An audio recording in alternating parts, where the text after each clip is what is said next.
గురు పౌర్ణమి రోజున వేదవ్యాసుడు పుట్టాడని మీలో ఎంత మందికి తెలుసు? చాలా మంది గురు పౌర్ణమి రోజున సాయిబాబా గుడికి వెళ్లి పూజలు చేస్తారు. కానీ అసలు గురు పౌర్ణిమ చరిత్ర ఏంటి, ఎందుకు జరుపుకోవాలి, ఇప్పుడు ఈ వీడియోలో తెలుసుకుందాం. ప్రతి సంవత్సరం ఆషాఢ శుద్ధ పౌర్ణమి రోజున మనం గురు పూర్ణిమను అత్యంత భక్తి శ్రద్ధలతో జరుపుకుంటాం. ఈ పవిత్ర దినం సమస్త లోకానికి జ్ఞానాన్ని పంచిన వ్యాస మహర్షి పుట్టినరోజు కావడంతో దీనిని వ్యాస పూర్ణిమ అని కూడా పిలుస్తారు. వ్యాసాయ విష్ణు రూపాయ వ్యాస రూపాయ విష్ణువే నమో వై బ్రహ్మనిదే వాసిష్ఠాయ నమో నమః అనే శ్లోకం వ్యాసుని గొప్పతనాన్ని, గురు పరంపరలో ఆయన స్థానాన్ని తెలియజేస్తుంది. గురు బ్రహ్మ గురు విష్ణు గురుదేవో మహేశ్వర గురు సాక్షాత్ పరబ్రహ్మ తస్మై శ్రీ గురువే నమః అంటే గురువును త్రిమూర్తి స్వరూపుడిగా భావిస్తారు.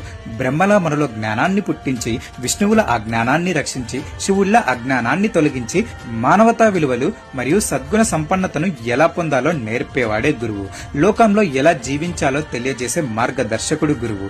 ఇక్కడ గురువులో గు అంటే అంధకారం, రు అంటే దానిని పారద్రోలేవాడు. అంటే అజ్ఞానమనే చీకటిని పారద్రోలి జ్ఞాన జ్యోతిని వెలిగించేవాడే గురువు.